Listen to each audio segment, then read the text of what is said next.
حضرت یوسف علیہ السلام جیل کی سلاخوں میں موجود ہیں۔ جیل کے ہر قیدی کے دل کے اندر اللہ تعالیٰ نے حضرت یوسف علیہ السلام کی محبت کو بٹھا دیا۔ جیل کے داروغہ، جیل کا جو اصل چوکیدار تھا، جس کے ہاتھ میں جیل کا تمام تر انتظام موجود تھا، انتظامی امور سارے کے سارے اس کے سپرد تھے، اس کے دل کے اندر بھی اللہ تعالیٰ نے محبت پیدا کی، جس کی پاداش میں اس چوکیدار نے، اس جیل کے داروغے نے تمام تر انتظام حضرت یوسف علیہ السلام کے حوالے کر دیا۔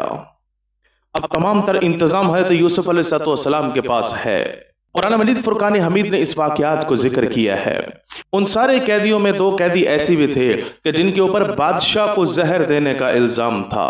ایک باورچی تھا اور دوسرا ساقی تھا۔ ساقی اس شخص کو کہا جاتا ہے جو پانی پلانے والا ہو، پانی پلانے والا، اور اسی طریقے سے جو باورچی تھا، جو کھانا بنا کر بادشاہ کو کھلانے والا تھا، ان دونوں کے اوپر زہر دینے کا الزام تھا۔ اس لیے وہ دونوں جو ہیں آج قید خانے کے اندر موجود تھے۔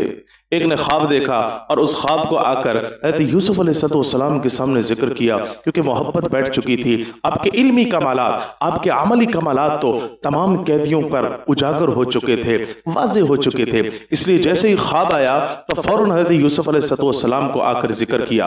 قرآن مجید فرقان حمید نے اس کو ذکر کیا، وَدَخَلَ مَعَهُ السِّجْنَ فَتَيَانِ۔ قرآن کہتا ہے 2 قیدی بھی وہاں موجود تھے۔ قال احدهما انی ارانی اعصر خمرا۔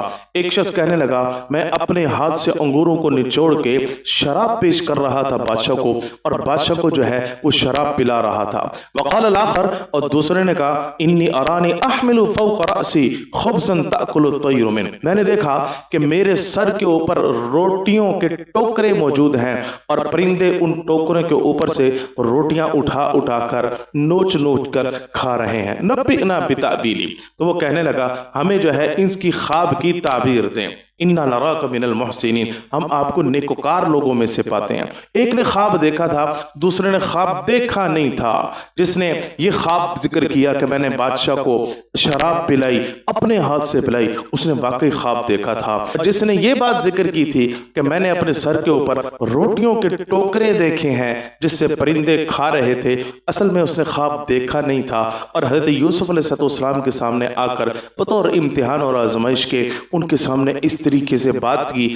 حضرت یوسف علیہ السلام نے جواب میں ارشاد فرمایا قال لا یأتیکما طعام ترزقانہ الا نبأتکما بتأویلہ قبل ان یأتیکما۔